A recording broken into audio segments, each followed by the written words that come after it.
Welcome back, everybody. Excited to jump into another deep dive with you all. Today, we're tackling something that might sound a little, well, intense.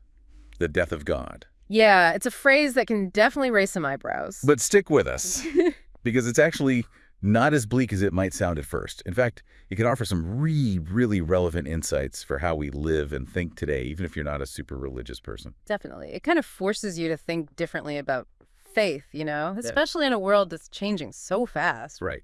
So to get us started, we're going to be diving into the work of Dietrich Bonhoeffer. Ah, Bonhoeffer, a fascinating figure. He was a German theologian and pastor who was writing during, well, a pretty crazy time, Nazi Germany. Yeah, talk about a high-pressure situation.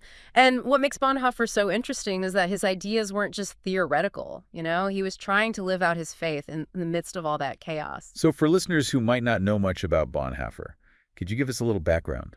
Sure. Bonhoeffer was deeply concerned with, what it really meant to live as a Christian. Not just talking the talk, but walking the walk, especially in a society that seemed to be losing its moral compass. And just to really highlight how seriously he took that, he ended up being executed by the Nazis for his resistance activities. Exactly. He put his life on the line for what he believed in, and that's what makes his ideas about faith so powerful, I think. They were forged in a really tough situation. And one of the things he's probably best known for is this idea of costly grace. Oh yeah, I've heard that term before, but I'm not sure I totally get it. Okay, well, think of it this way. It's the opposite of what he called cheap grace. Cheap grace is like, going through the motions of religion, checking off the boxes without really letting it change how you live. Like posting a Bible verse on Instagram, but then ignoring your neighbor who needs help? Huh. Yeah, perfect example. Costly grace, though, that's different.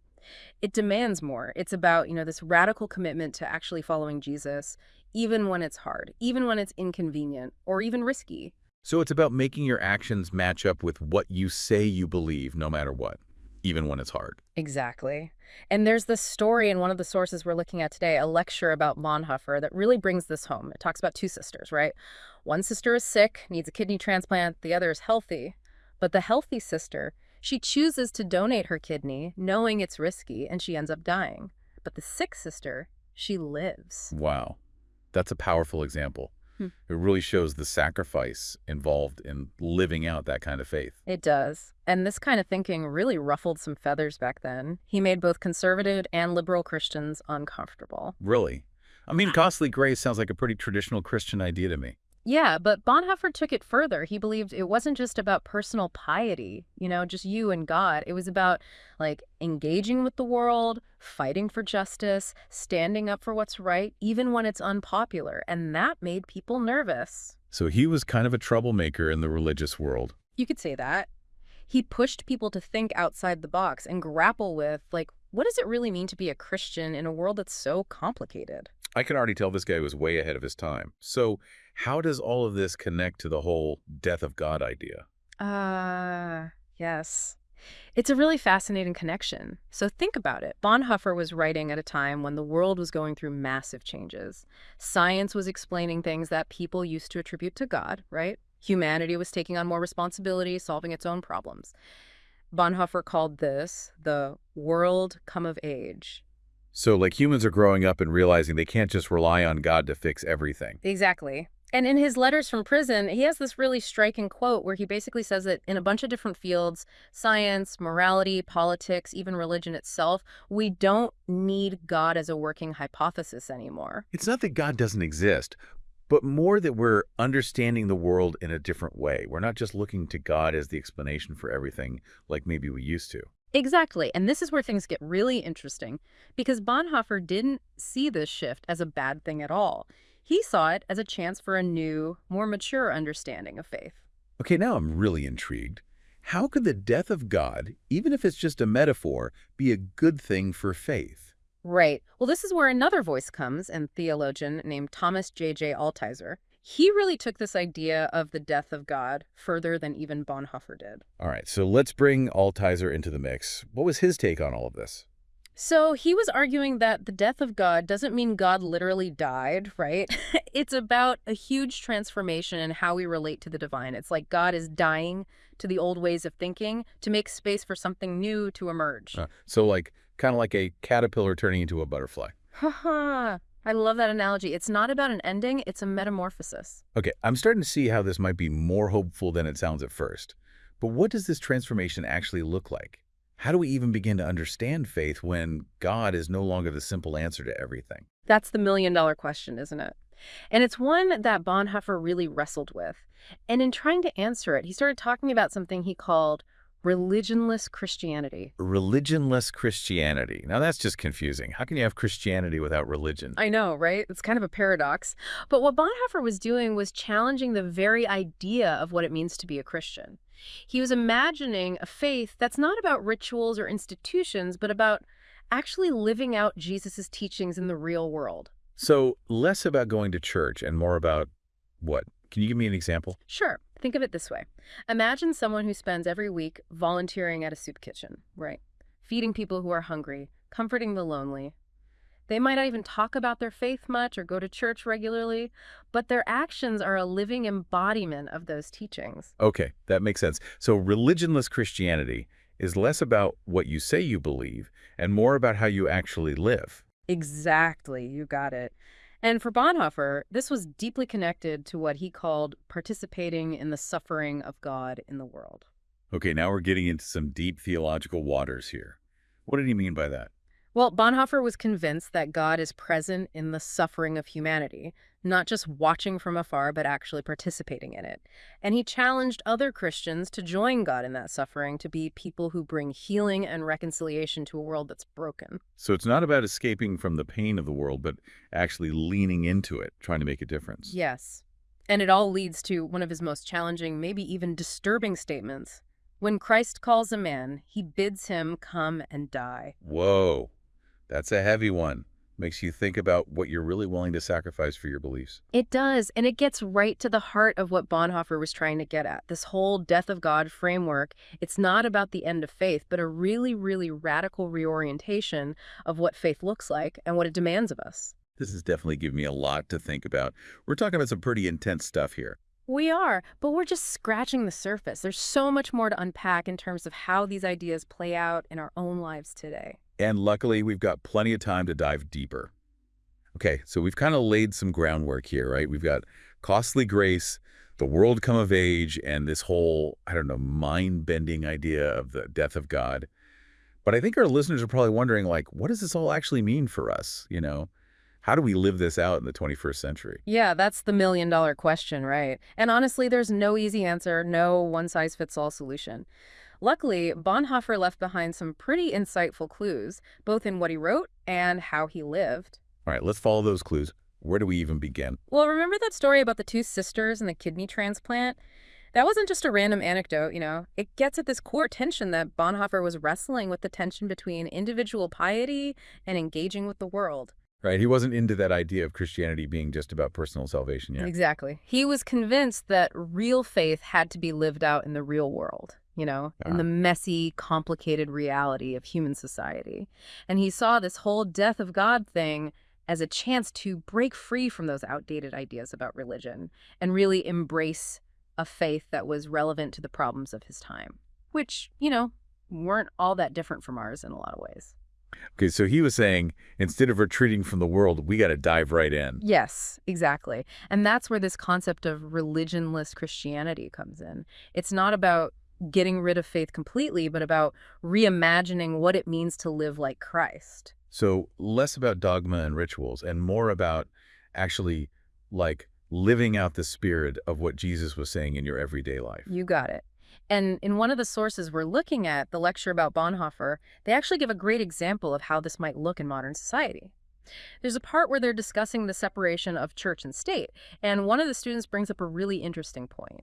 Well, they talk about how religion can sometimes be used to invalidate other people's beliefs, especially if those beliefs are different from our own. Ooh, yeah, we see that happening all the time, unfortunately.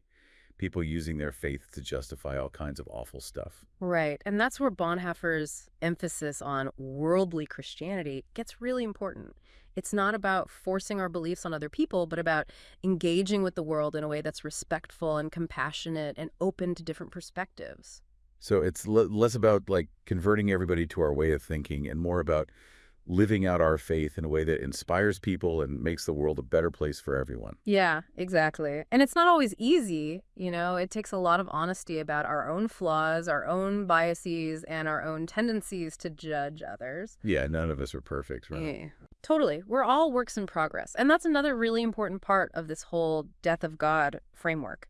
It's realizing that we don't have all the answers, that we're all just on this journey of growth and discovery. And it's being open to the idea that, well, maybe God is working in ways we don't totally understand yet. So humility, curiosity, willingness to learn from our mistakes. Yeah, all of that. And it also takes a lot of courage, you know, to challenge our own assumptions, to step outside of our comfort zones. This is really speaking to me, it feels like such a refreshing perspective on faith. Yeah. Especially in a world that feels so divided right now. I think so too. And it's something that Bonhoeffer was literally willing to die for. We have to remember he was living through incredibly dark times, watching the rise of fascism and all the horrors of the Holocaust. It's easy to forget the historical context, yeah. Totally. And it makes what he wrote all the more powerful because he was asking these huge questions about faith and the meaning of life while facing unimaginable suffering. So it's not like he was just some academic theorizing about this stuff from a distance. He was living it. Exactly. And one of the things that really comes across in his letters from prison is this awareness of how pervasive human folly is. Folly? You mean like foolishness? Yeah, but it's more than just making bad decisions. It's like a kind of spiritual blindness, a refusal to see reality as it is, a clinging to illusions and self-deception. Ooh, okay. I see how that would be a problem. And Bonhoeffer saw this folly everywhere around him. The way people were willing to ignore the terrible things happening around them because it was just easier than facing the truth. That's a little scary how much that sounds like our own time, We see that kind of willful blindness everywhere today, people just refusing to acknowledge reality if it challenges their worldview. That's exactly it. And Bonhoeffer's response to all that folly was a call for what he called the sense of quality. Okay, that's interesting. What did he mean by that? For Bonhoeffer, it was about this commitment to truth, integrity, and excellence.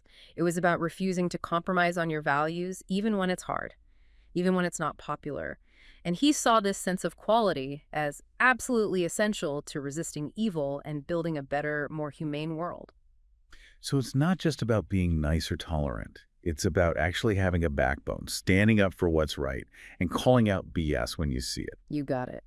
And he also talked a lot about the importance of focusing on qualities over quantities. What's the difference there? It's about valuing depth over superficiality, meaning over just accumulating stuff, genuine connection over those fleeting distractions that we all get caught up in. So instead of getting sucked into that rat race, we can choose to focus on things that actually matter, the things that make our lives meaningful. Precisely. And focusing on quality, it can help us find purpose and meaning even when we're suffering, which sadly was something Bonhoeffer knew a lot about. Yeah, it must have been incredibly hard for him in prison. Did he ever write about how he dealt with all that suffering? He did. And it's really interesting because he doesn't offer any simple answers or platitudes. He talks a lot about the importance of honesty, of facing the darkness head on, not trying to sugarcoat it. But he also talks about the power of sympathy. Sympathy for others who are going through the same thing. Yes, but it's more than that. He thought real sympathy, it requires a radical act of identification, a willingness to actually enter into other people's suffering, to share their burdens. So not just feeling sorry for people from a distance, but actually getting in the trenches with them, feeling their pain. Exactly. And this is where he connects sympathy with his whole idea of costly grace. It's about being willing to give of yourself, to sacrifice your own comfort and security for the sake of someone else. And he even connects this to how we understand God's role in the world. Okay, now I'm curious, how does sympathy relate to God in all of this? Well, Bonhoeffer was saying that God is actually present in the suffering of the world, not just watching from afar, but participating in it. So God is right there in the middle of it with us. In a way, yes. And our job as Christians is to join God in that suffering, to be those who bring healing and reconciliation to a broken world, to show up with that costly grace. That's a really powerful image. It's like faith isn't about trying to escape from the messiness of life, but about diving right in and trying to make things better. That's right. And that leads us to another part of Bonhoeffer's death of God faith that can be really challenging. Acceptance. Acceptance of what? Of reality as it is, even when it's painful or confusing or doesn't make sense. So instead of getting angry about our situation or trying to change things we can't control, we just accept it. Doesn't that seem a little passive? It's not about giving up or being passive. It's about knowing our own limitations, letting go of the need to control everything, and trusting that even in the darkness, God is still there, still working things out. It's a tough thing to grasp, let alone really live out. Yeah, that sounds like a tough pill to swallow, especially when we're going through hard times. Like, how do you accept something like, I don't know, climate change? How do you just accept that kind of suffering? That's a really great question, and it gets to the heart of the challenge Bonhoeffer was posing. He wasn't saying we should just sit back and do nothing, but he also warned against getting so caught up in trying to fix everything that we miss the present moment, the value and dignity of every human life, the interconnectedness of all creation. So finding that balance between action and acceptance. Exactly. And, even in his letters from prison, he wrote about how this practice of acceptance, even when he was facing death, helped him find peace, even joy. He found comfort in the simple things, the beauty of nature, the kindness of others, scripture, and he learned to really appreciate every single day as a gift. That's incredible, considering everything he was going through. It really does sound like he was able to find God in the midst of suffering. He really was. And his story reminds us that faith isn't about escaping the world or waiting for some reward in the future. It's about finding meaning and purpose right now, right here, in all the messy, beautiful chaos of life. I love that. It feels so grounded and real. But I think some people listening are probably still wondering, how do you actually put this into practice? How do we live out this death of God faith in the 21st century? That's a great question, and it's the one we'll tackle as we wrap up this deep dive. All right, so we've explored a lot of really interesting, really challenging ideas in this deep dive. We've talked about costly grace, religionless Christianity, even this whole idea of the death of God. But let's bring it all home now. How do we actually live this kind of faith? How do we make it real in our everyday lives? That's the question, isn't it? And I think Bonhoeffer would probably be the first to say there's no one right answer, no magic formula. But he does give us some principles to guide us, some ways to orient ourselves in a world that's, well, pretty short on easy answers these days. Okay, so what are some of those guiding principles? What do you think is most essential? One thing that comes up again and again in Bonhoeffer's writing is this focus on authenticity. It's not about following a set of rules or trying to fit in. It's about aligning your life with your deepest values, even when those values challenge the status quo. So being true to yourself even when it's tough. Exactly. And remember, Bonhoeffer was writing in a time when it was incredibly dangerous to be different, to stand up for what you believed in. And yet, he was adamant about the importance of living a life of integrity, even if it meant putting everything on the line. That takes serious courage. But how do we even know what our true values are? How do we figure that out in a world that's so full of noise and pressure to conform? That's where Bonhoeffer's emphasis on self-reflection comes in. He thought we should be constantly examining our motives, our assumptions, our actions, asking ourselves those hard questions. Why am I doing this? What am I really trying to achieve? Does this actually align with what I believe in? So it's like holding up a mirror to ourselves and asking, am I living in a way that reflects what I claim to believe? Exactly. And that kind of self-reflection, it can be uncomfortable, It can bring up some tough stuff about ourselves. But Bonhoeffer believed it was crucial for growing in our faith and living a life that's actually authentic. It sounds like this death of God faith is really about taking responsibility for your own spiritual growth. You can't just outsource it to some external authority. Exactly. And it's also about recognizing that we don't have to go it alone.